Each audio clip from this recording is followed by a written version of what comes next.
And it's 8 o'clock, so I'd say let's start in this second one of the series of Forbidden Conversations.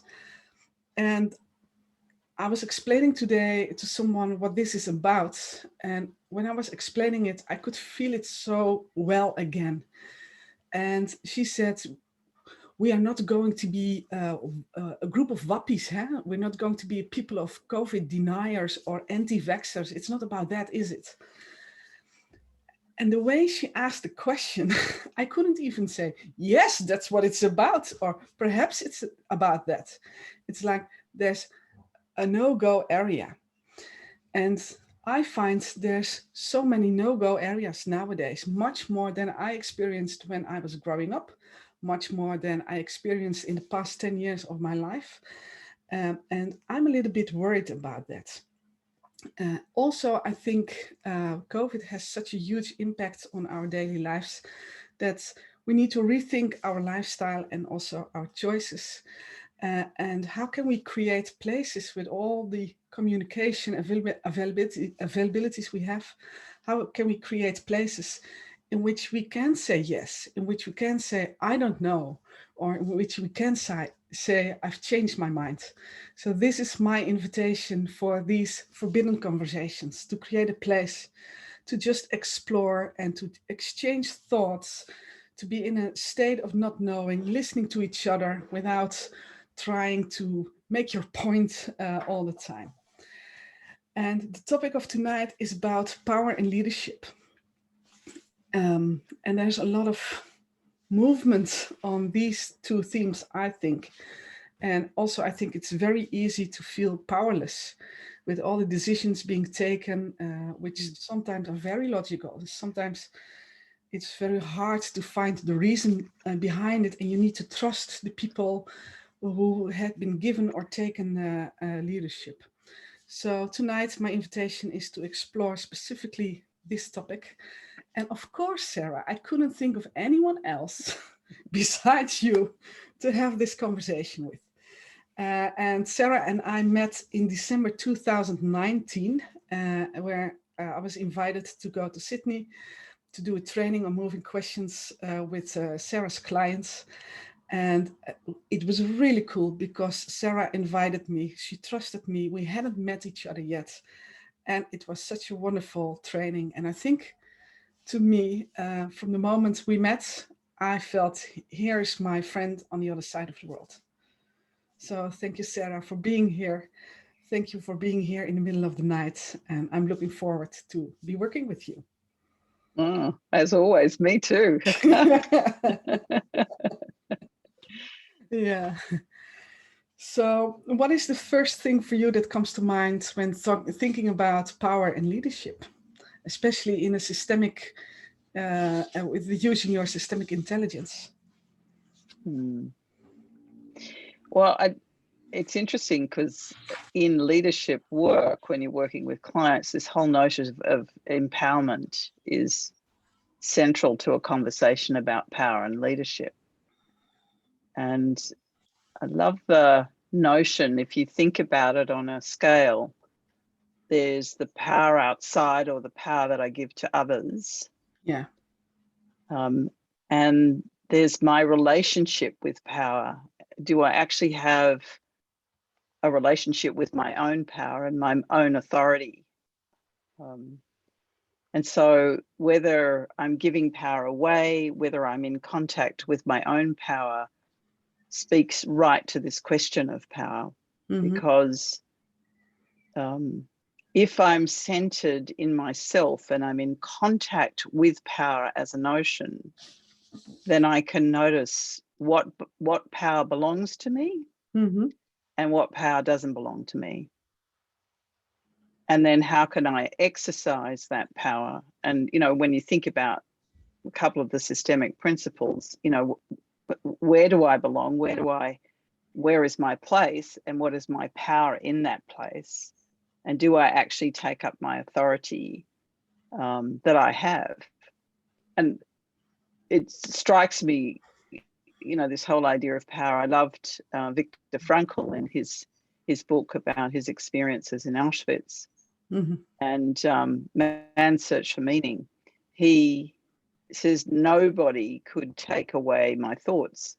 Nobody could take away what goes on inside of me. So even in the direst of circumstances, remaining connected to what power he had, and that's what enabled him to survive. I mean, that was one of the things that he realized. It's the same with Stockdale in Korea, you know. Mm-hmm. So this notion of who has the power, where is the power, is really comes back to our relationship with power. Yeah. And it's very, very common in the business world that when you go into an organization, that you somehow surrender your power to the authority in the organization rather than staying in contact with it.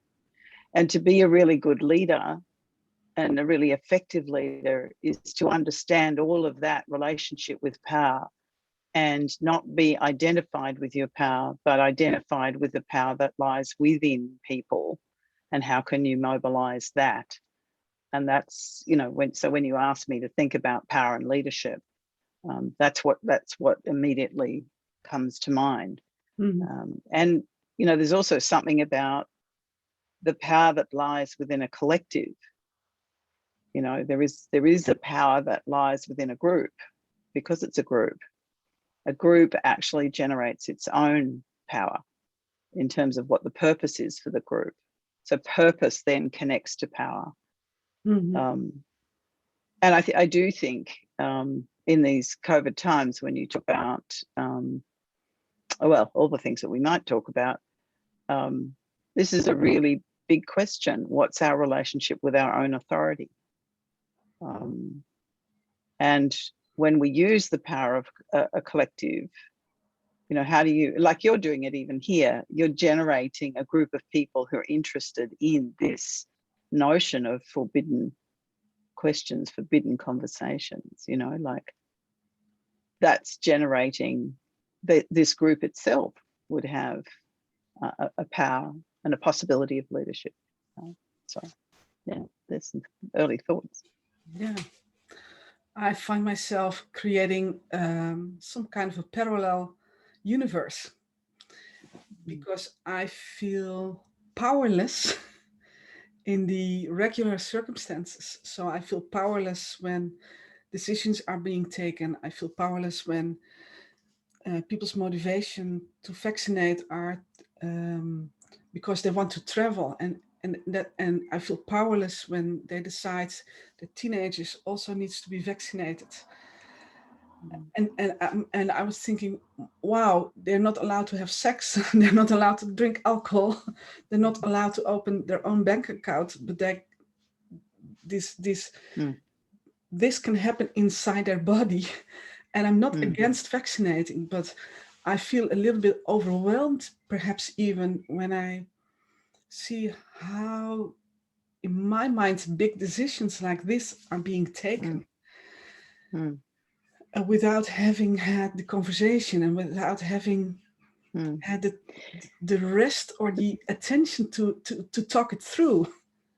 And it's an interesting tension in our world right now, because the more decisions you take for others, the less they learn to have a relationship with their own authority. Yeah. So you're actually creating dependency. So you know, so if you keep taking decisions for people, then they don't have to take responsibility. So then they lose that muscle. They lose that sovereignty is lost by doing that. Yeah. The interesting thing is it creates the need for more and more control. And of course, you know, we can see why that's happening. When something like COVID comes along, and it produces, well, fundamentally it produces fear of survival. That's what it generates. And one of our go-to devices for community fear and anxiety is certainty. And so then, and you can see this, people taking up very strong positions and not being able to sit with the complexity, not being able to sit with waiting, listening, noticing, emergence, but rather going to certainty. And it's hard to sit with uncertainty, especially when a large community is at stake. So I don't want to for 1 minute suggest that, you know, it's easy, but yeah, to stay in the conversation, to stay in the question. And this is, if you look at leadership in organizations, and you know, it's COVID is just a great teacher, really. Bringing everything. I find myself, you know, I have moments where I don't know what the answer is, but Do I you ever know feel that powerless? Yeah, absolutely. Yeah. When do you feel powerless? Well, some fascinating things at the moment. I feel powerless as a grandmother watching my grandchildren. You know, when I see things, it happened only a couple of weeks ago. My grandson was having a very, very, very difficult moment where he lost complete control of himself and was acting out, you know, I would say ferally. You know, it's one of those children that you'd go, really? What's going on in that household? And watching my son deal with that in a way that was very, very different from how I would deal with that, and respecting what my son was doing and how he was doing it. So wanting to just leave him to do it his way, and then seeing it get out of control and being unclear about what's the move I should make here, and holding back and holding back and holding back and being confused and not knowing what to do. But then remembering what I know about systemic intelligence, which is just wait until a movement becomes clear and just stay in that. And then suddenly a movement became clear.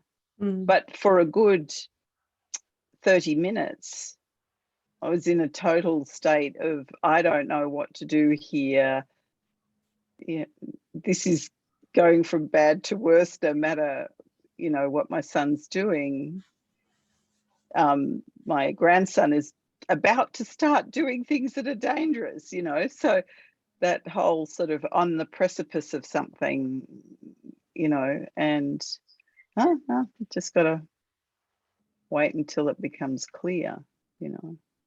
So that's just a recent moment where I felt But that's powerless. interesting because you are a business owner, you have several businesses, you teach leadership, you coach people on the highest leadership levels in Australia. And then I ask you about, do you feel powerless? And you refer to something so personal and to the next generation, to the direction of the way life flows. Exactly. Yeah. Exactly. Yeah. Now, if you ask me to think about that in a business setting, it's harder to find it because it's a very familiar territory. I kind of, yeah, I mean, in my career, there have been times that I felt powerless but yeah, the more familiar the territory, the more I know, there's something a bit more predictable about it for me. Yeah. Yeah. Yeah. And it's interesting because when I listen to you, I was thinking, when do I feel powerless? I feel powerless when I feel I'm alone. And that's really interesting because I always tell the narrative to people, the way I grew up was, I started out alone, feeling there was no help, which made me really independent and stuff like that. So if anyone is very capable of being alone, it's me.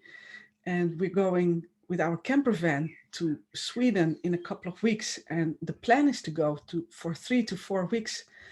And to be honest, I'm just frightened thinking about it, not being able to have like a couple of hours alone, but spending all this time with my family, which I love dearly, of course. But I'm not looking forward to this vacation because of that. And then feeling powerless when sensing or feeling that I'm alone, that's really interesting to me. Because it's a contradiction of the pattern I know so well. And this being alone is a different kind of being alone, I guess. Yeah. Well, it also, I mean, aloneness does tap into an existential fear for human beings because we're wired to connect. You know, aloneness has very big existential meanings because we're safer when we're connected. So it's interesting. I mean, I think you're speaking to something very interesting here about, and this goes to consciousness.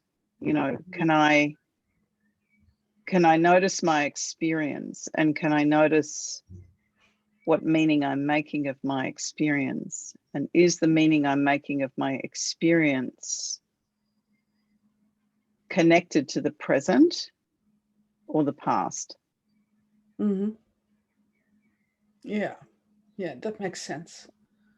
Yeah, so if the meaning I'm making in the moment is connected to the past, then it's connected to some experience that activated my survival mechanism. Yeah. You know, so there's something in my memory, in my brain that says, when these conditions arise, watch out. Yeah. This is when you pay attention. But if that's happening unconsciously rather than consciously, that's very different. Of course, this is what happens. I mean, if we look at why are all these decisions being made, you know, one could ask, what's the fear that's arising unconsciously that's provoking these decisions? You know, I see it myself in terms of the COVID question. And I have most of the time I feel pretty calm about it, but then something might happen and I notice all that stillness is gone, and there's this sort of this big anxiety shows up. It's like, oh, that's interesting. What's that connected to? And if I can't find what it's connected to, there's nothing I can do about it. It just sits there. But if I can see what it's connected to, I can reorganize internally. You know, my system reorganizes internally, and then that stillness comes back. Oh, that's what it is. Okay. Is that present now? Well, it's not present now. I think that's one of the gifts of the systemic noticing and the systemic knowing and the systemic listening, is that it actually supports you being in the now and not in the future and not in the past. You know, you can be with what is. And let's face it, if leaders could really be with what is and be more in the moment, they're much more in touch with their wisdom.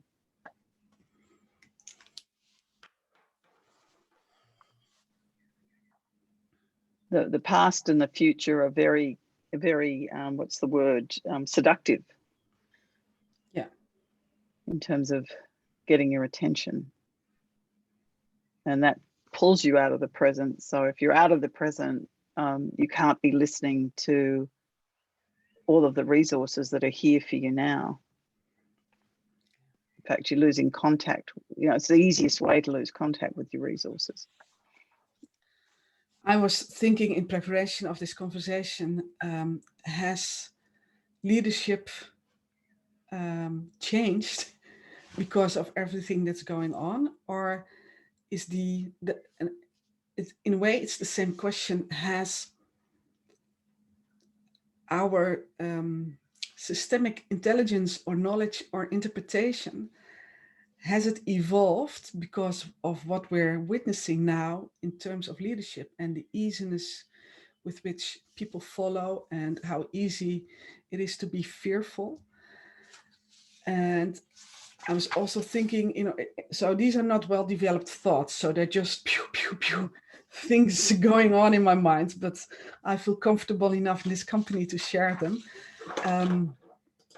So I was thinking in preparation, what actually is leadership and how can we talk about leadership without having to point to people in specific functions and without making it about personal leadership and you need to take leadership, etc., but really into in leading with systems. And then my thoughts were, and I'm interested to learn how you think about it, Sarah, is perhaps you could say there's like this system leadership where a leader tries to lead a system and where the leader and the system are separated.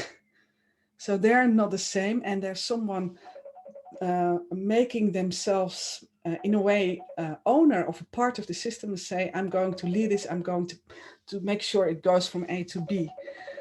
And you could perhaps even say there's something like a system, not leadership, but manifestation, where not the person of the leader is being put in the central point, but a system is being put in a central point, and the leader is just a bypasser who serves what is already present in this system for a while and then goes away and takes a different position. So it's more like one.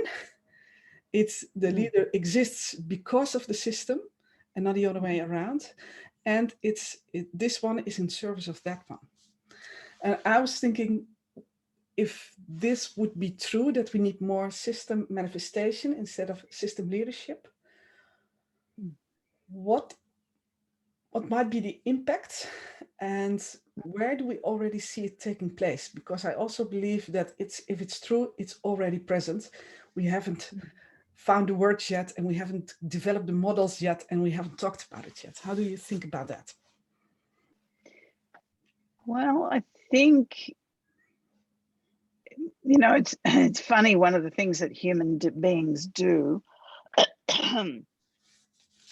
is they personify everything. So it's like they put themselves in the highest position in the hierarchy, like we do over the planet. Yeah. I'll do to forests what I want to do to forests, or I'll do to, whatever. And so we put ourselves in the number one position, but we're not actually in the number one position. So there's already an illusion that we're in the number one position.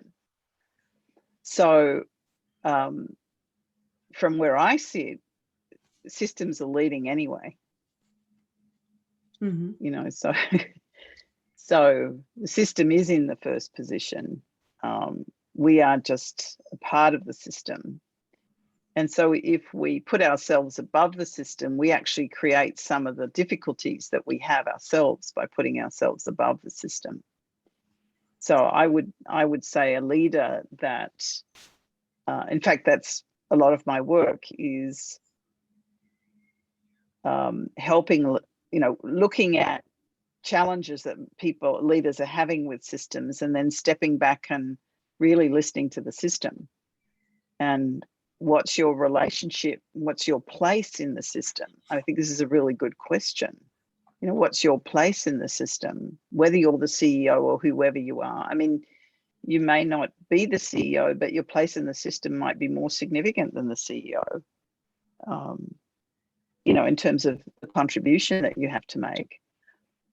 I think back when I was an occupational therapist, and I specialized in an area of rehabilitation, which was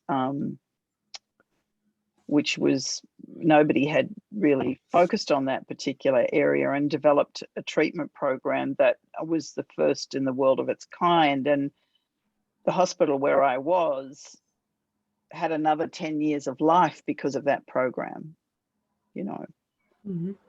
And so I was a small person in the system, but and I don't know where that came from. It was an inspiration. It was, I didn't think it up, if I could put it that way. It came through me, right?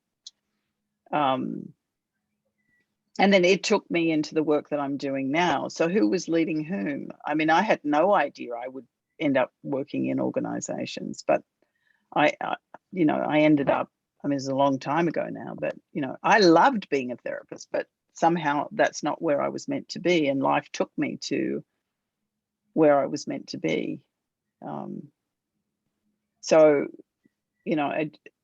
these are notions, because they're very, they much more sit in the global right brain than they do in the left brain. And we've made logic and rationality in the number one position, but it doesn't actually belong in the number one position. It's in the number two. So I think the big transformation that we as a human race are faced with at the moment is this reordering, how things actually work. And, the fact that we have the pace and complexity that we have, and the uncertainty that we have, means that the rational mind can't handle it. But we keep trying to reduce it to that. So it's like this, it's like when the limits of your way of operating have been reached, then there's a breakthrough is coming. There's a breakthrough, and typically breakthroughs happen when things get out of control, as it were. Because we have to surrender to it. There's no other option. So I see in organizations, particularly the ones that I work with, so I can only speak to the world that I'm exposed to, and most of my clients are global clients. I mean, I do have local clients in Australia, but most of them are global. And this interest in this new frontier, that would be a new frontier in the organizations, is increasing. And so I think it's almost like life is ripening the conditions for this, or we could call it a transformation, this breakthrough. And there are leaders who are looking for, how do we lead systemically? How do we listen to the system? And how do we do that in an entity that there are so many expectations around it that are rational and logical and numerate and, all these things. So it's a question of how do we do both, which is a much, much healthier movement. How do we bring these things together? But to me, it's like the early stages of that. Still, if you think about it that way, it's still separated. Well, I don't see it as separate myself. I see that we are simply a part of the system. We're simply an element within the system. And I think that's a very, what we're talking about here, I don't think many people can get their heads around because of this sense of dominion over the world, Yeah. So this idea that there has to be a leader and that it's a person and that they lead the system. I think definitely that's like a mental model, a mindset that we have that is limiting. And I think we're a long, long way from shifting on that as a societal mental model.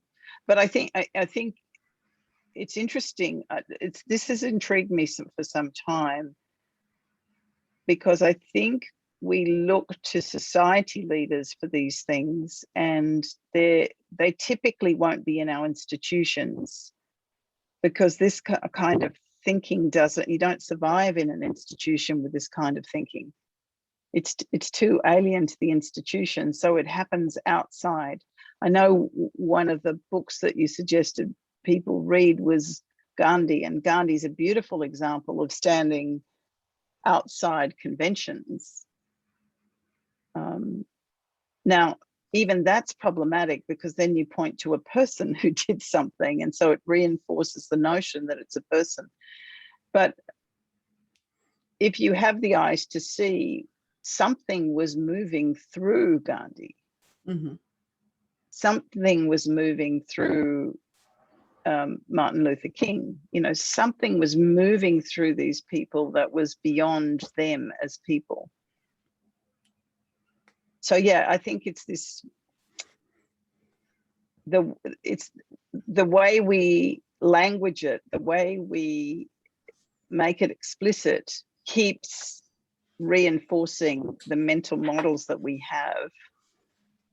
Because even as you were trying to explain it, notice how language is limiting to actually explain the notion that you're seeking to speak about. And even me, you know, how do I speak about it in a way that is beyond the current mental models? Because people only understand things based on the mental models that are common. Yeah. The minute you start to speak about something that's beyond the mental models, you sound like you don't know what you're talking about, or you, yeah, somehow you're incompetent at talking about it, as I'm finding just at the moment. Yeah. We had this great experience when we were translating the Dutch card deck of moving questions into Danish. And the Danish language has almost half the words the Dutch language has. And first it went from Dutch to English. English has more words than Dutch. And then Danish has almost half of the English words. So you can literally not say the same thing in Danish as you can do in English, which really took us beyond language by itself. And the same kind of thing happens when we followed the training. Kayseri was there as well, Kayseri. And it was a training of Demjan, and he's from Patagonia. And he spoke Dutch in the training, but with a heavy Spanish accent. So sometimes it was a bit difficult to follow. And this really invited you to travel beyond the realm of language and to be in a different place where words didn't help you. Yeah. And this is key, actually, Siets, about the systemic intelligence, because the systemic intelligence is not dependent on language. It's dependent on sensing, noticing. Mm-hmm. It's beyond the. You could almost say language is one-dimensional. I mean, it depends on if you're in a language, a multi-dimensional language like Aramaic or something. But it's fundamental. You know, most of our Western languages are one-dimensional. But we're talking something that's multi-dimensional. You know, so systemic intelligence isn't this or that. Mm-hmm. It's a whole system of information. You know, I love that. That's what you speak about. It's so it's information, and so we're listening not just with our eyes and our ears, but with our body, with that which lies between, which isn't even a substance; it's energy itself. Yeah, you know, so trying to reduce that into, it's like taking something very expansive and putting it in a box. Yeah. And I think that's, in fact, that's the connection I'd make to what you're saying. We've tried to put leadership in a small box and call it a person. Yeah. And it's not that. Yeah. Yeah, I agree.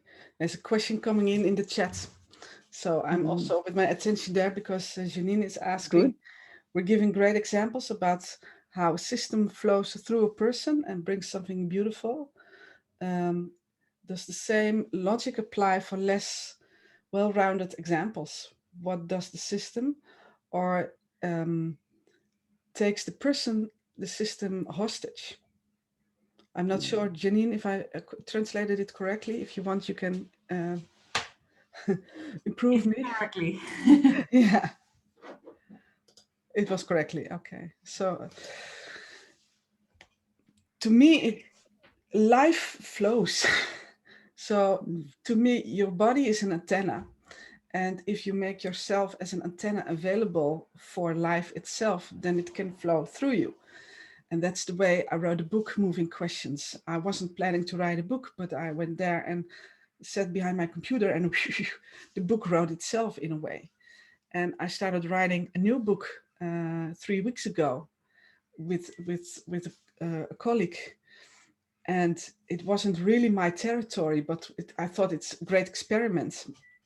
And I was at his premises and we started writing together and the same experience happened.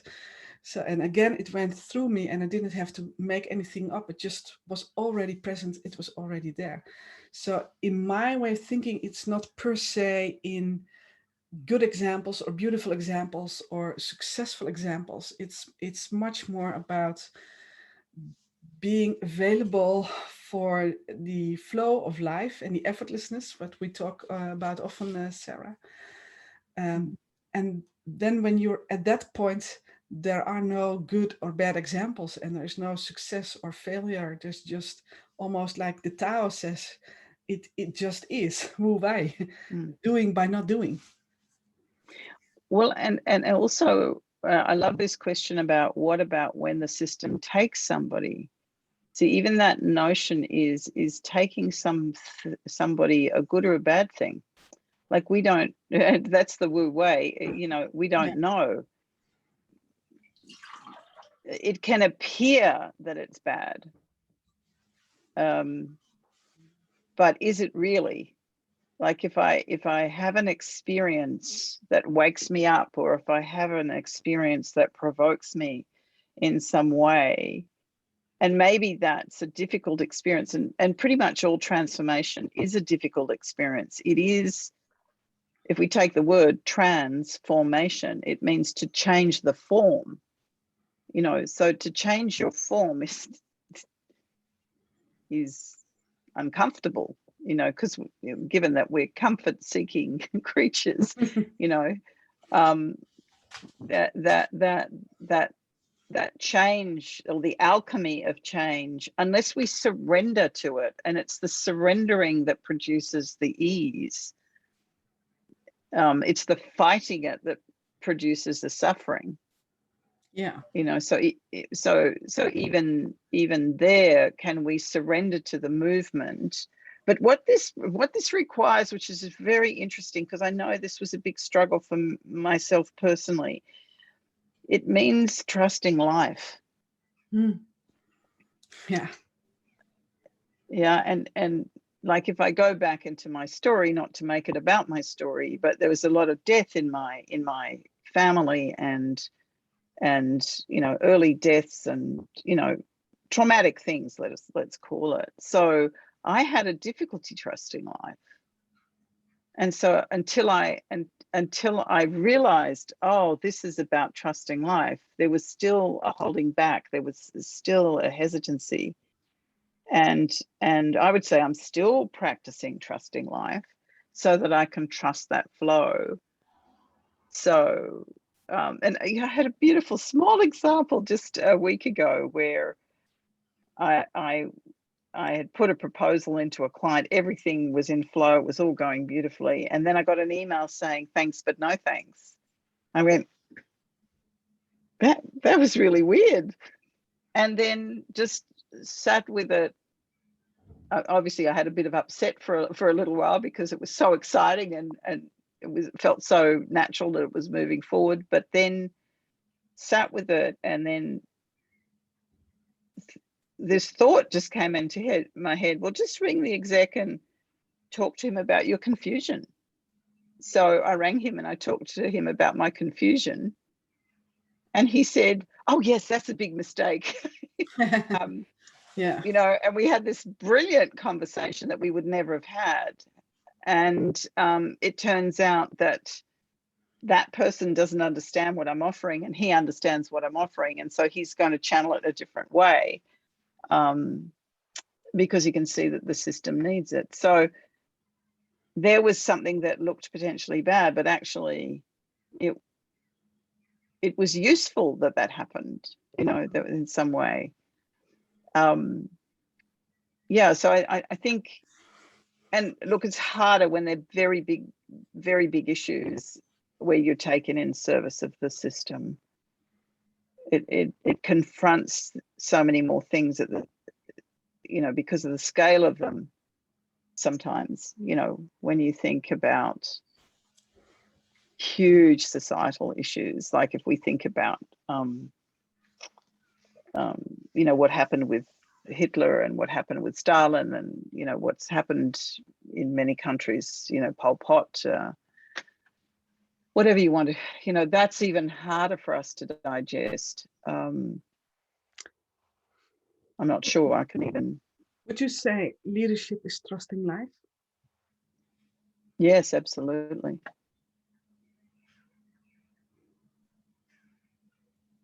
Yes, absolutely. And is trusting life leadership? Yeah, I think it is. And when I think about, it's a lovely question, Siets, because when I think about the work that me and my colleagues do, much of it is about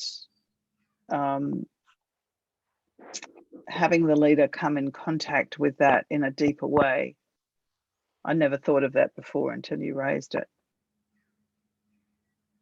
But when they can actually connect to the systemic intelligence and work with the systemic intelligence, something releases.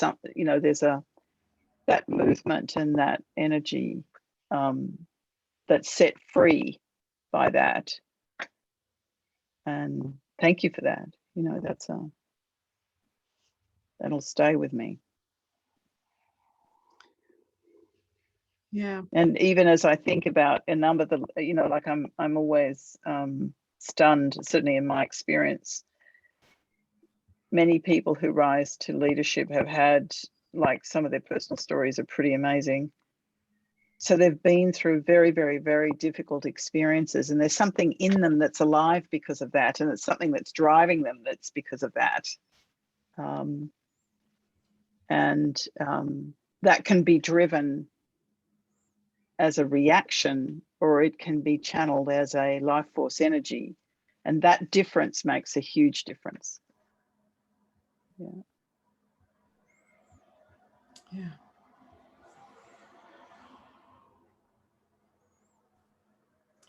Yeah, and Jetske is saying in the chat, working on that level in the unknown is like the work of a midwife facilitating life. Mm. Yeah, I would agree. Yes, and and because, well, the minute we sort of make it that it's us doing it, then something in me pays attention. You know, because then it's still saying we're the agent. Mm-hmm. You know, and I think, yeah. So I love it.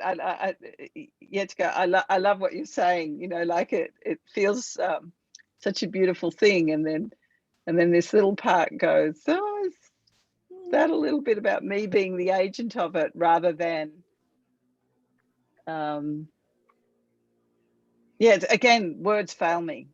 You know, I haven't got the language, because I think that's the perfect language to say it within Mm-hmm. our mental models.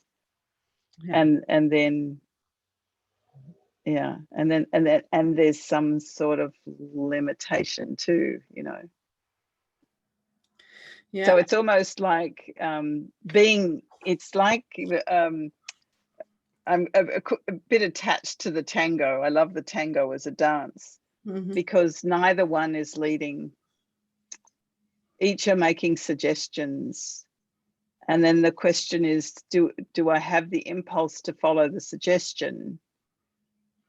Or does something want to make another suggestion, you know? So it's neither one or other is leading, but the dance between the two is manifesting. So it's a little bit more like this, I think. Yeah, and I think, and now I understand a little bit better about why these moving questions are so powerful.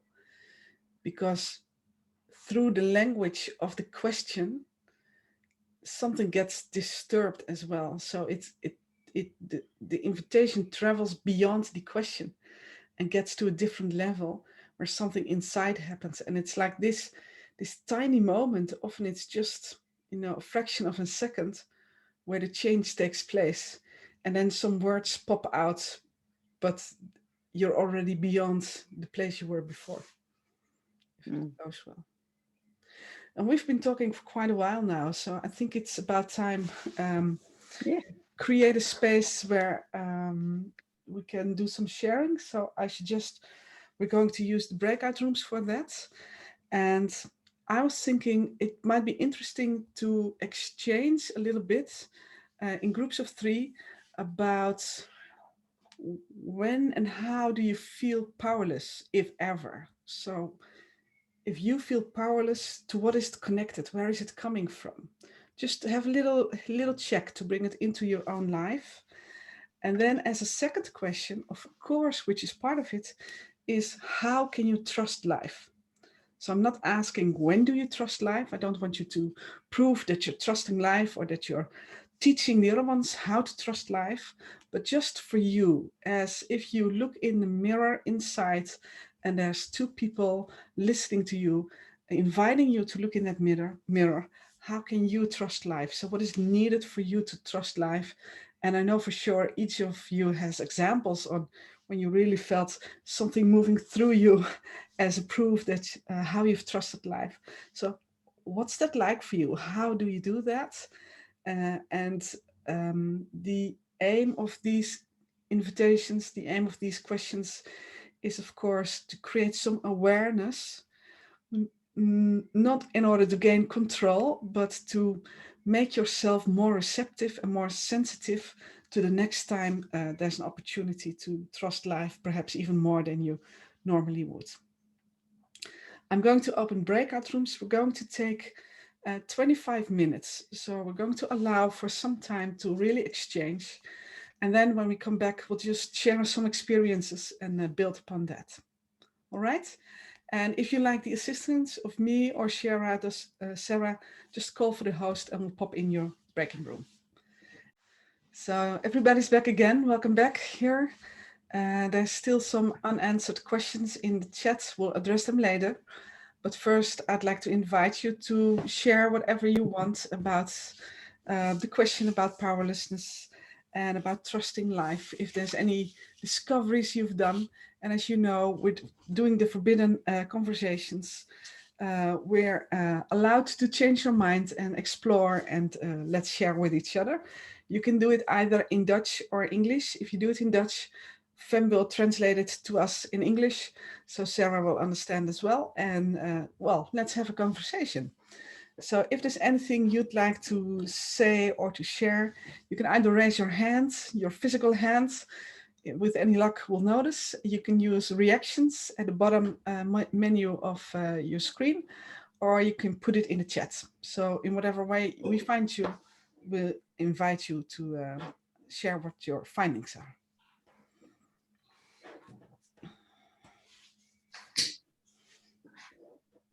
Is there anyone who would like to share or comment?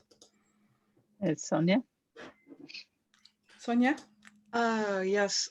From our conversation, I would say, well, it's a bit vague, but my conclusion is that as people nowadays people, we are so used to keeping up straight so much, having so much control, like insurances, payments, administration, blah, blah, blah, all those straight up things that we need to bring in more flow to or even bring in more water. I took the last minute to bring some water for myself. I got thirsty. To bring in more flow and to be able to surrender more to life. So to combine those two things, like the straight up we are so used to together, bring it and bring some more flow with it and combine the two so we can have more movement. Yeah. Yeah. Do you want to respond, Sarah? Well, it just makes me think of the body. You know, we need the skeleton, you know, the bones and the muscles. We need the skeleton, but then I forget how much water we need in our body, but it's 80% or 88% or anyway, close to 90% for life to flourish. You know, so it is this combination of these two things, and how do we bring them together? Yeah, and many of these choices and these circumstances we create for ourselves are fear orientated. So you do something because you fear that something might happen. And that's an interesting check. It's a very practical way of applying this kind of thinking and this systemic knowledge. If I want to make this choice, is it fear orientated or is it trust orientated? What is it being fed by? And it doesn't have to be that it's always trust orientated or love orientated, but it's just helpful to notice the difference. And if it's coming from fear, is this fear taking too much place in my life? You know, is it the healthy amount of fear which helps me be alert and make sure I don't do any stupid things? Is it on a healthy level, or is there too much of fear in my life? And if there's too much of fear, and this also refers to the question Lena has put in the chat, if you don't trust life itself, then your stress levels will go up again and again. And if your stress levels go up too much, there's not so much left for yourself to live a fulfilled life and to live in prosperity, because you spend so much time on dealing with these stress levels. And after a while, you get used to them. So you think, this is my default mode, this is the way I am. But in reality, if you find a way to keep fear, give fear a place in your life where it's helping you instead of it's hindering you, then it's way easier to do things. So if you feel too stuck and too tied in, and you see it sometimes happen with people moving to a different country, they're just breaking loose as an attempt to bring themselves in a new place again. There's something that you say that I think is really important, and it connects to Sonia, you talking about water and talking about fear. So if we make the connection to, this is about emotions, you know, because water is actually what allows emotions to flow. And when we have tears, for instance, that's the emotion trying to move through us. And a good practice is, when something like that comes up, it's to have a relationship with it. What are you trying to communicate to me? Because that's exactly your system seeking to get your attention. So how do we pay attention and be in relationship so that it's an exchange, it's a conversation? And so we're not identifying with it, we're exploring it. And that's what can allow the movement.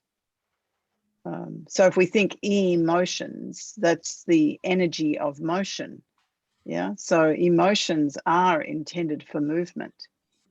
So how do we, instead of freezing, you know, which is the fear, but how do we actually be in dialogue with it so that then there's movement?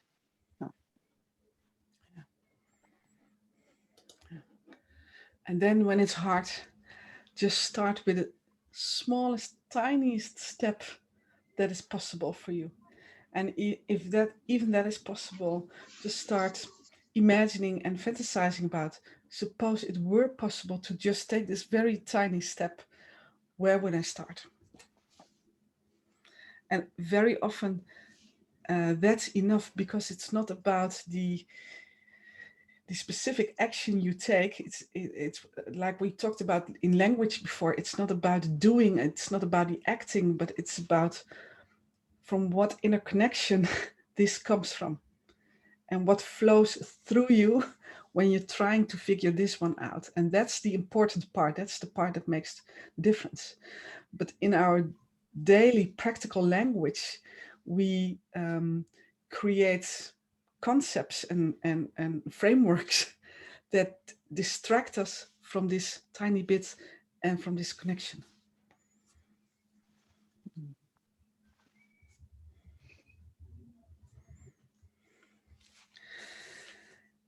And Sarah, we're talking about leadership, and one of the comments in the chat was, it seems to be more about self-leadership, about me, than leadership of others and trusting others. So if you were to design a leadership program for your favorite organization in the world, so you get, they call you and they say, Sarah, we need something. And it's a leadership program, and we need some systemic smartness, some systemic intelligence. What would you absolutely put in it? How would you design it? What would be important to you? What would you think is crucial to make sure that the leaders of now and the future incorporate in their ways? I know it's a big question. Mm. Well, I'm just going back to this comment, so maybe I'll come a funny route to your question. We often do. This notion about self-leadership and then trusting others, and leadership and trusting others. And there's an interesting thing here. If we can't listen to our own system and have the sovereignty over our own system, we're not going to be very good with others. There's a prerequisite there that actually, and it was interesting because yesterday I saw something on Facebook about a systemic training, and I thought, that's brilliant. And they spent the first module on the self. In my training, I put the last module on the self, but this was the first module on the self. And understanding our own system and what are our attachments in our own system, where are the resources in our own system, where are the obstacles in our own system. So there's first really understanding yourself as an instrument is a key piece, and what your tendencies are. Because if you're going to trust others, that house needs to be somewhat in order. At least you need to have awareness of it and an ability to manage it. And that's certainly what I see in leadership. If the leader isn't really aware of their own system and how it plays itself out and where the vulnerabilities are, then there's a projection onto others. And the doubts and the fears and the insecurities about the flow of life, etc., then show up in the way in which they engage with others. And when is something like that good enough? Because I see it in Dutch programs as well, and it's always a huge part of the programs, yourself and your own history, your own systems.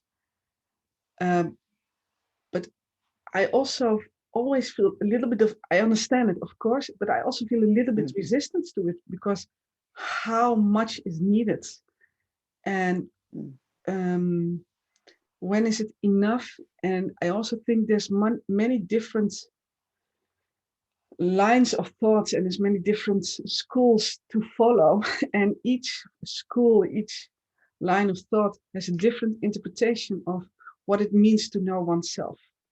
So what is really I love what, yeah, I love what you're raising, and that's partly why I put the self-work at the end, because it's woven all the way through. The self-work is woven all the way through, but that's not what the focus is. The focus is on the system itself.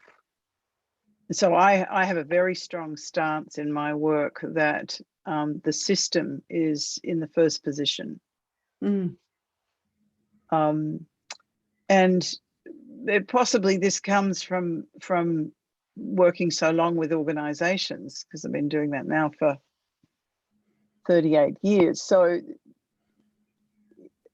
I don't know how you can lead a system without putting the system in the first position. So because you're there to serve the purpose of that system. That's what you're there for. There's certainly in an employment situation, that's for sure the case. You know, there's no reason for you to be employed unless it's going to serve the system, and what that system's service is to society.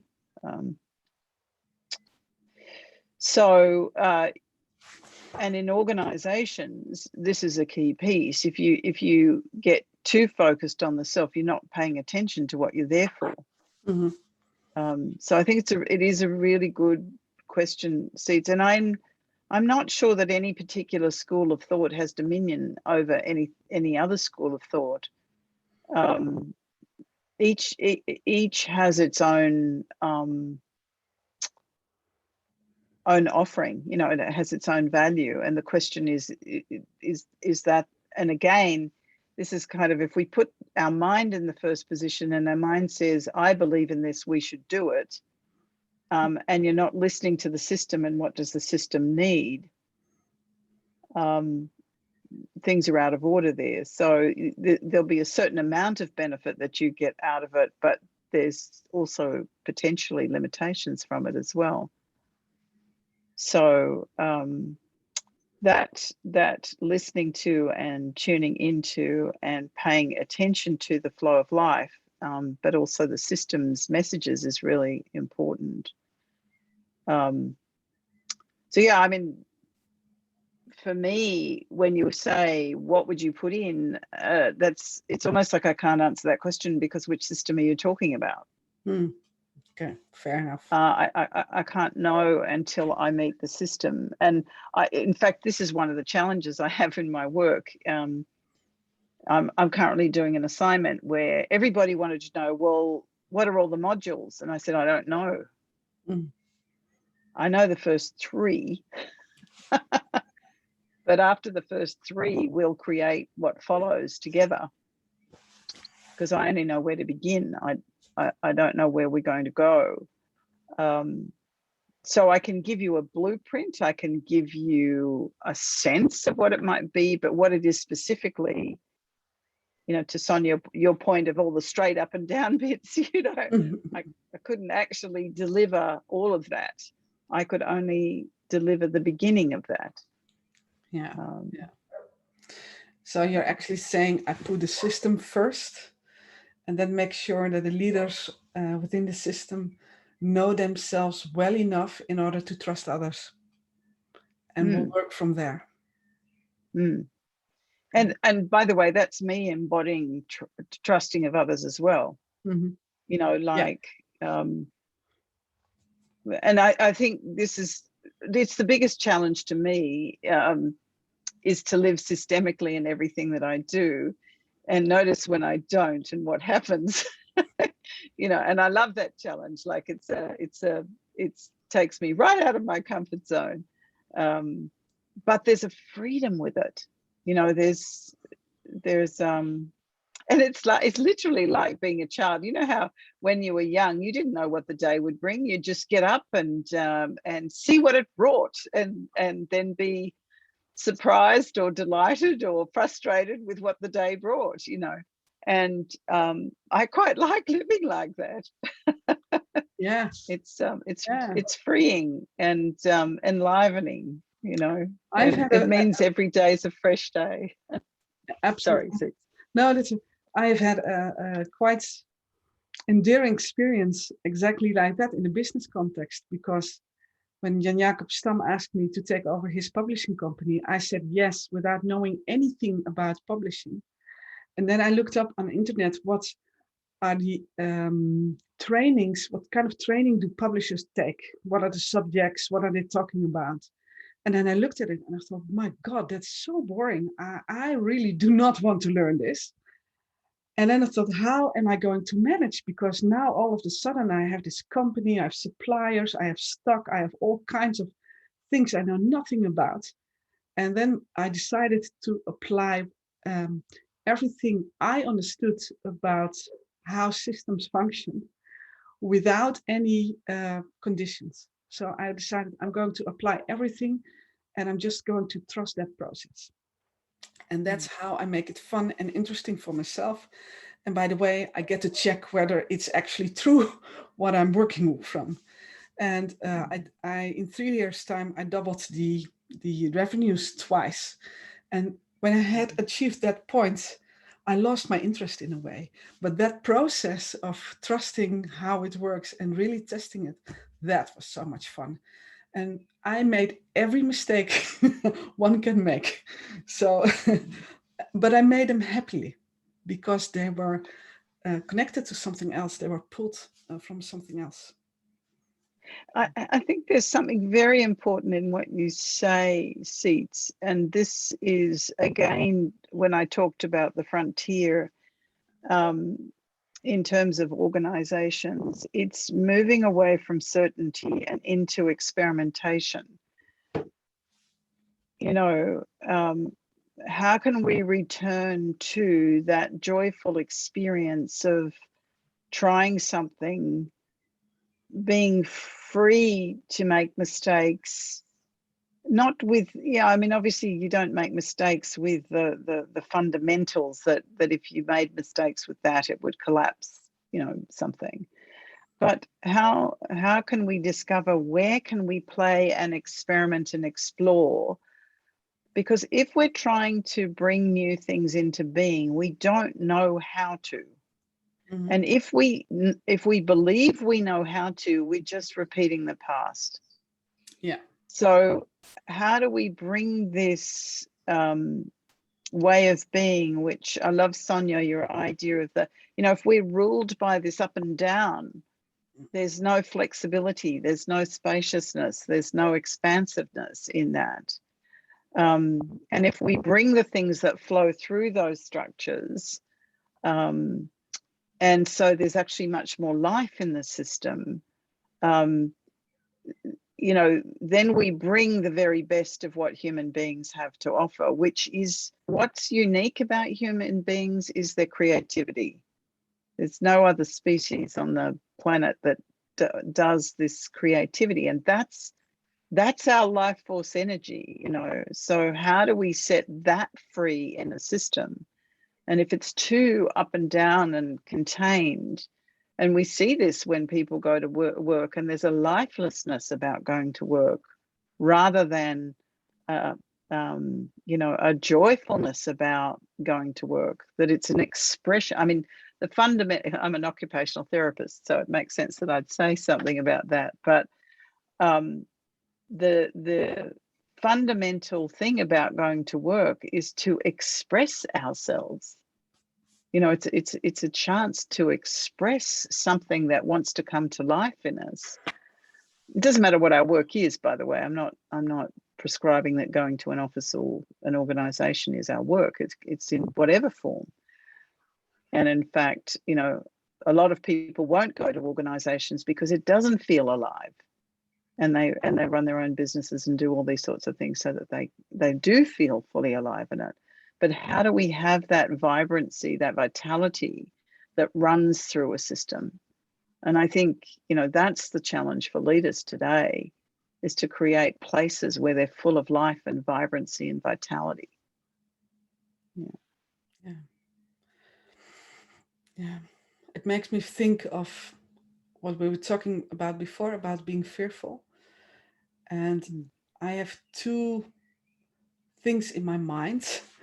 And each time I get a fear thought, I think there's no problem that cannot be solved. Problems that cannot be solved don't exist. So each problem can be solved. And I don't know if you can prove that, but it helps me a lot to believe it. And the second one is things don't explode because of what I'm doing. So if I'm working in a business and working with a team, coaching a team or teaching a team, and something huge happens that is completely unexpected, this cannot happen because of my intervention. This was already about to happen. And I was only the person available who made that happen. And thinking about it in that way has two main effects. It takes away the fear and it makes me able to sense again. And it also puts the system itself in the center. And then I can work in a more free way. So that's really helpful to me. And when I was listening to you, I was also thinking about old systems. So we've had some huge scandals in our tax system for different reasons. But if you think about it, it's one of the oldest systems we have. And I'm just wondering, I don't know what your thoughts are about this. Again, this isn't ripe, it's green in my head. But I was wondering if a system really evolves and is aging, then there's so many connections that in a way these connections can be entangled with each other.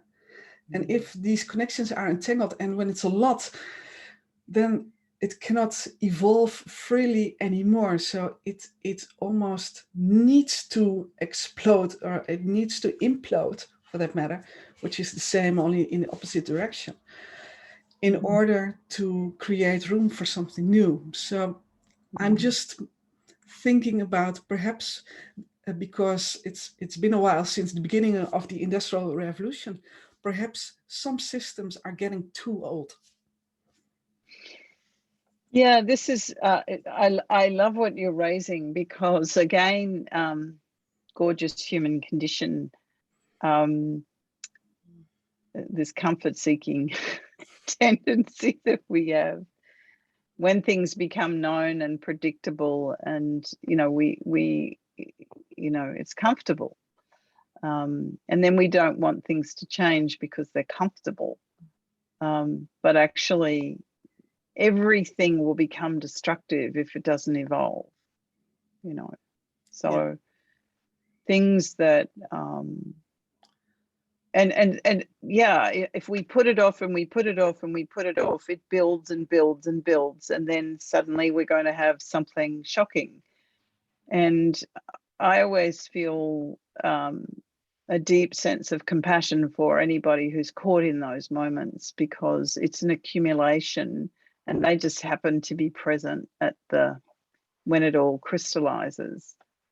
And so we can get righteous and indignant and blame all the people at the point in time. But if you look from a systemic perspective, this is where it had to go, and this is what has to happen. And then the question is, what can rise out of that? So again, it's how do we harvest what's there for us to learn from that, rather than going into judgment or whatever the things that we might go into. Now that's not to be a Pollyanna. That's not to pretend things aren't what they are. They are what they are. So we need to face the truth of what they are and deal with that, but to do that with an open heart and an open mind, so that it doesn't, from my perspective, it doesn't actually produce trauma that's unnecessary. Then we can actually get the richness of the learnings, and that becomes the source of innovation. And so a rebirth or a transformation of something becomes possible. But if we keep hanging on, then certain things will need to extinguish. They will need to die. They will need to cease to exist in order that something new can arise out of that. And I think, you know, it's like we are not, as a society, you know, we're not good at death and dying and things ending. We love new beginnings, but we don't dignify and honor and respect endings in the way that would create new, really strong new beginnings that arise out of an endings.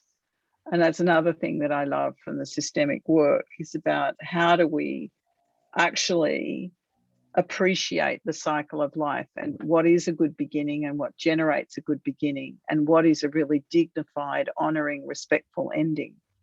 And you know this yourselves, that if you go to somebody's funeral and it's done really, really well, it's an extraordinary honoring of somebody's life and their contribution, and it's very dignifying.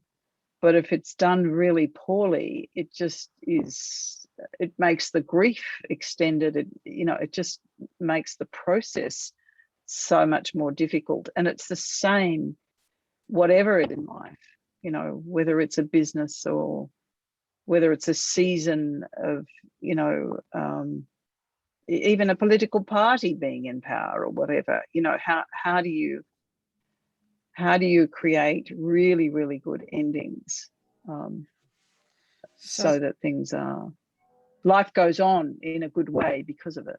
Yeah. So when talking about leadership, we say the leader is part of the system, puts the system in the center, knows him or herself and knows how to trust others, but also knows how to end things. If we were to make a systemic definition of leadership, these would be elements of the definition. Absolutely. Yeah. Yeah.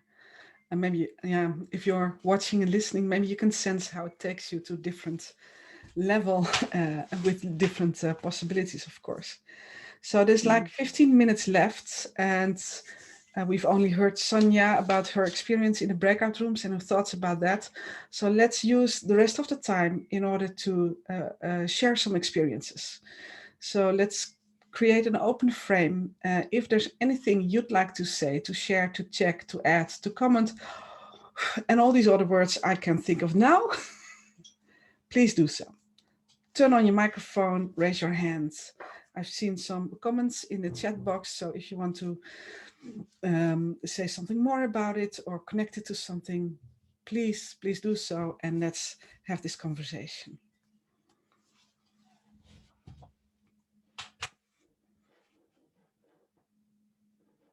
Yeah, Jetska, I see you've raised your hand. Well, actually, what I brought to the table is how do I trust life and when do I trust life?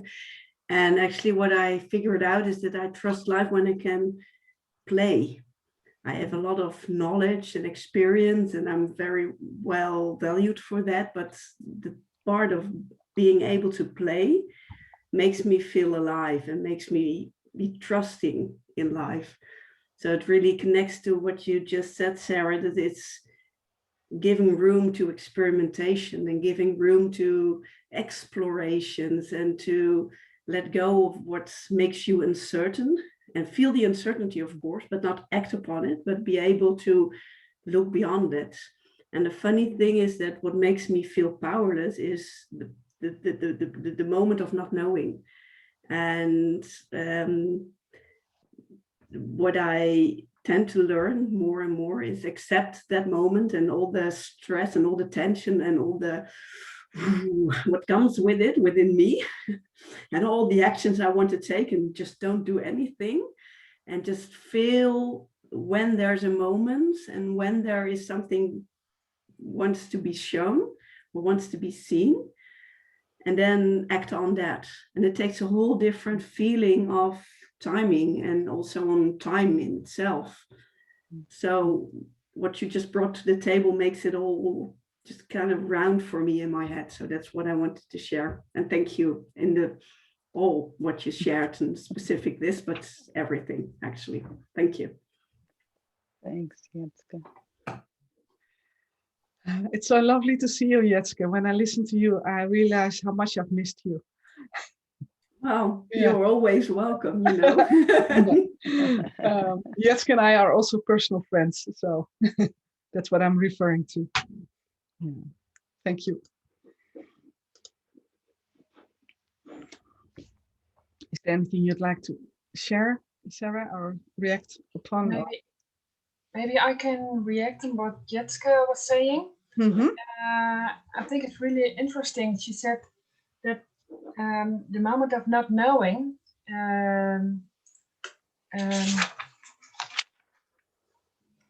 that was a moment where she had more difficulty, and exactly the same. The just not knowing was for me the thing I brought into the group.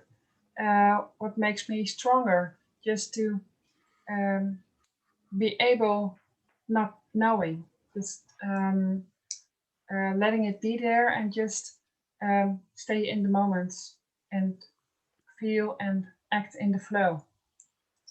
It's nice to see it's the same words, but I think it's something different what Jetske means and what I meant.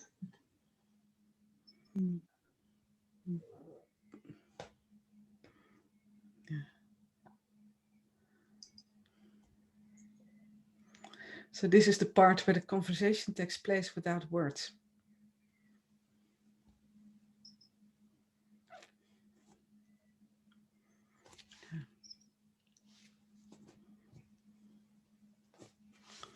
Thank you, Judith.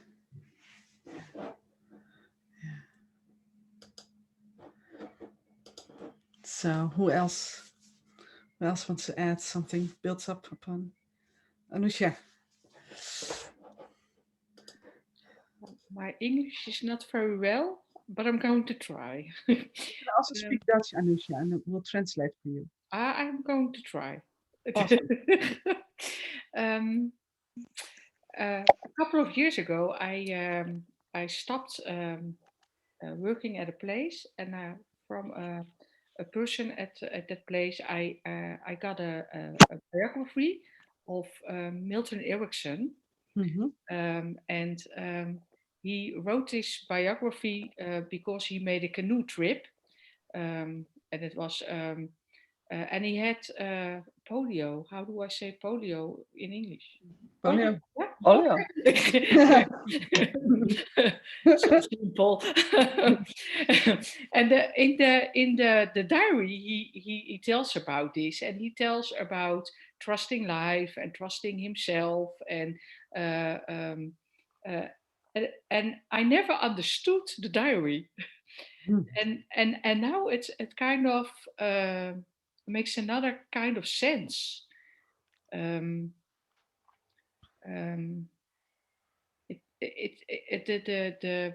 systemic view, like you told us, Sarah, is something that's so familiar to me that I couldn't understand why the diary was so special. What's trying to be said, and somehow now I comprehend, understand that the experience I have had in life and the way I make myself be een hulpverlener, Caretaker. A caretaker. It always was about the system of the client, the system, the people around him, and I'm only the instrument who is there. I'm somebody who comes by, do some action, and I'm gone. And now I'm beginning to understand there are people who are white people say I'm first and then the system. Thank you. Your English is more than good enough, Anusha. Yeah, I know. Thank you. Let me assure you, your English is far superior to my Dutch. Oh, I believe. Yeah, thank you for bringing that up, Anusha. Is there anyone else who'd like to add something? Anything unclear or needs to be tested?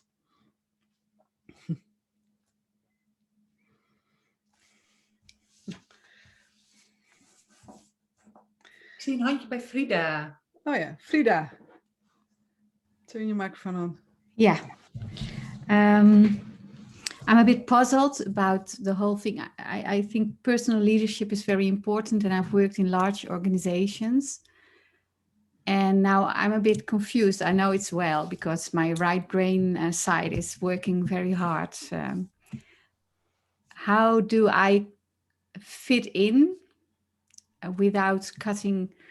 I'm working as an entrepreneur, and I'm exploring how to be connected to organizations as an entrepreneur. So I'm not, how do you call it, in dienst? I'm not in service? In service of the company, but I do opdrachten. Assignments? Yeah. So I'm a bit confused about leadership in organizations because I have a large leadership potential everywhere I go, in my personal systems and in business as well. And now I don't know how to comprehend the whole system. How do you call it, Siets? System manifestation. And I don't know, it's just a puzzle. I don't know how to formulate a question in it. Oh, so this is what it is. It's beyond words, that's clear.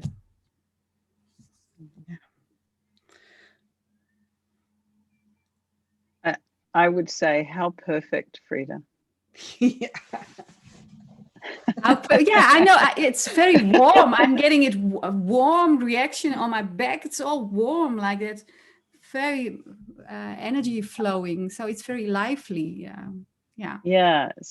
So to me, this is the perfect condition for you to listen and have it reveal itself to you. Yeah. And I thought it's so appropriate that a number of people have spoken about the moment of not knowing and being in a playful, exploring, discovering relationship with the very state that you're in. Because to me, that's the moment of something new being able to emerge.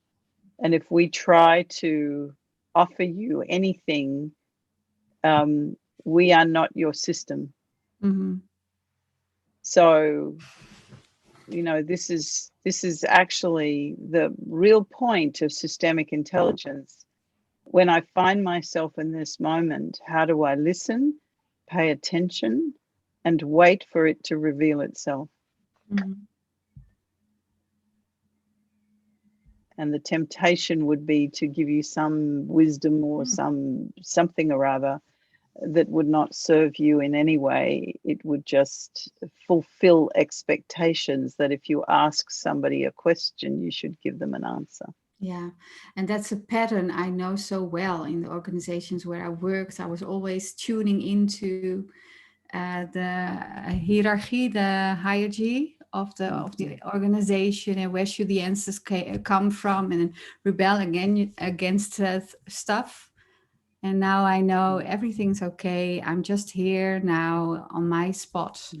And I wait till a movement starts. And I trust that a movement will start, but I don't have to think and know.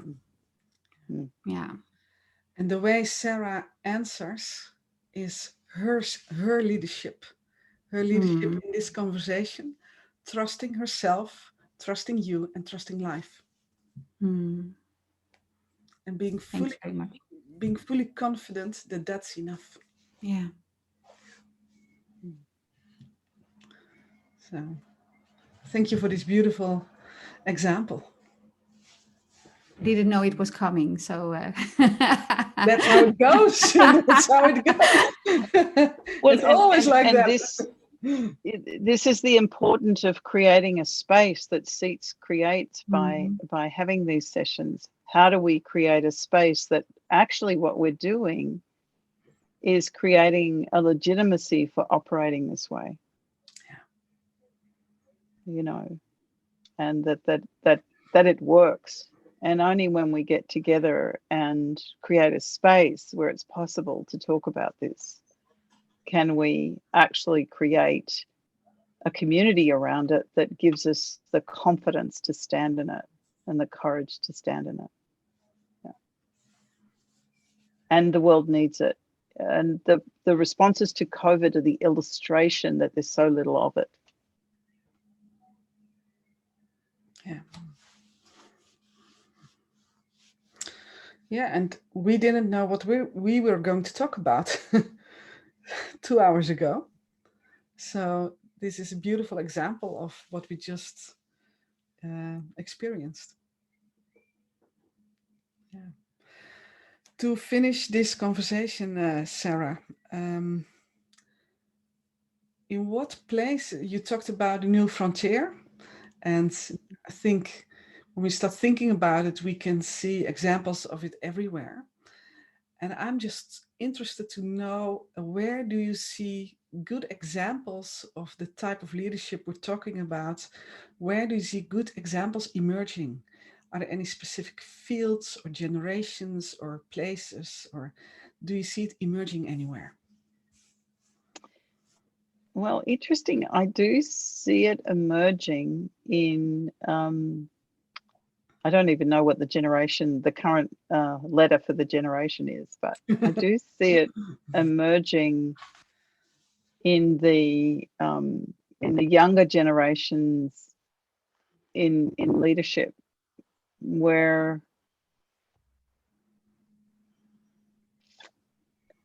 there's a deep interest in this notion of emergence, and where people do create the spaces for dialogue, and that you can actually explore things with this experimental, with the notion of exploring something. You see this systemic way of knowing, and I'm not sure that they know what they're doing, but I certainly see this systemic way of knowing, the love of the exploration, and combined with a desire for it to go somewhere, to have some sort of purpose, so you don't just explore for the sake of exploring, you're actually looking for the impulse that will take things forward. So I think there's those who are in positions of authority creating those spaces. So there's a willingness to be in this dance, the tango that I was talking about. I do see it like green shoots across organizations where that is being created. If you I do also, sorry, go on. Sorry, if you talk about the younger generations, which ages are you referring to? I'm talking about people who I see in organizations that are probably in their 30s, late 20s, early 30s. And some of the places that I've seen it is where they call them millennial groups. They're not, I never know which age, all of that. Yeah, I don't quite, it doesn't stay in my brain. But so this awareness that there is a big divide between, baby boomers and how they lead, and the millennials and what they're looking for. And what's provoked this, of course, is the difficulty with finding talent and realizing the importance of retaining talent. And the millennials basically move on if they're not learning and growing and developing, then they move on. And so they are provoking kind of how do we start to create spaces for this kind of exploring, playing, growing, developing, emerging? So it seems like there's a consciousness that's needed arising. So something's happening systemically to provoke it. So, and that represents a challenge to more senior leaders, because how do they retain people? I mean, it's come up with COVID, where people started working at home. I don't know if you've had this challenge in the Netherlands or in Europe, but certainly here in Australia, trying to get people back to the office is a big issue because they're more productive at home. They're enjoying working from home. Some people are missing the community, but when they come back into the offices and half the people aren't there, the community isn't there.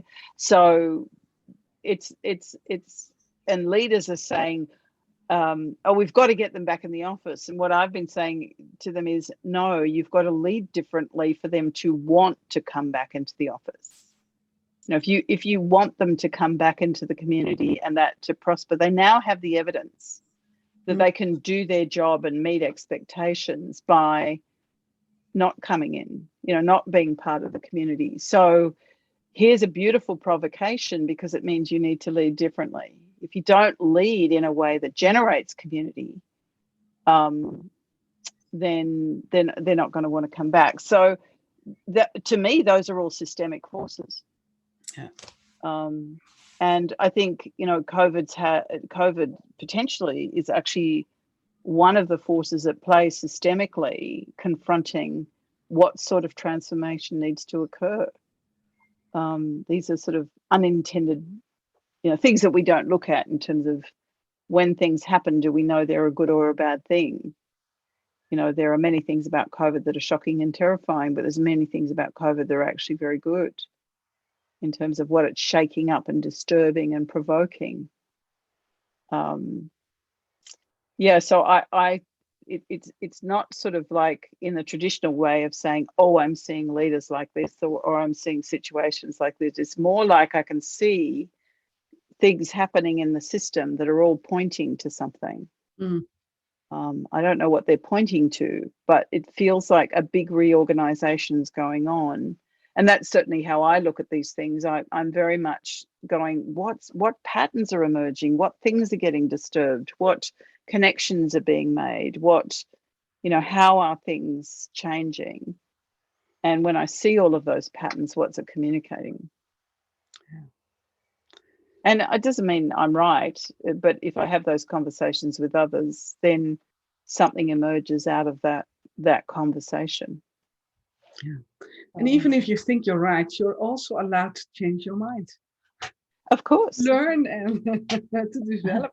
Well, that's the whole point, isn't it? Yeah. You can share something with me, like you're sharing with me about the vaccine. And I went, oh, that's a really interesting idea. And it's stimulated a whole different way of thinking for me. Yeah. You know, so that's another question. How do we stay open to be surprised, to discover something new, to have our thoughts disrupted and delight in the disruption rather than anything else? Yeah. For me, an important outcome of this whole process and thinking about leadership is that I used to think about leadership in terms of positions and people somewhere in an organization who hold that very specific position and you know had that place.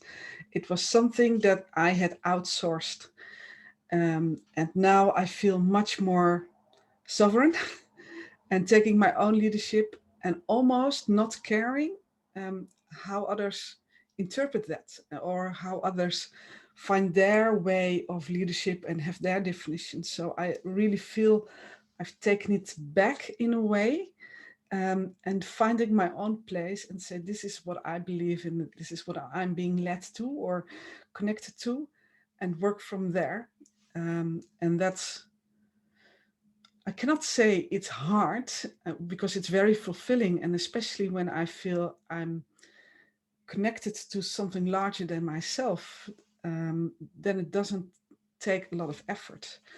And it's not a kind of leadership it has to bring me to a certain place, just as many previous leaders didn't have that specific goal, but it's more, this is the way I lead my life.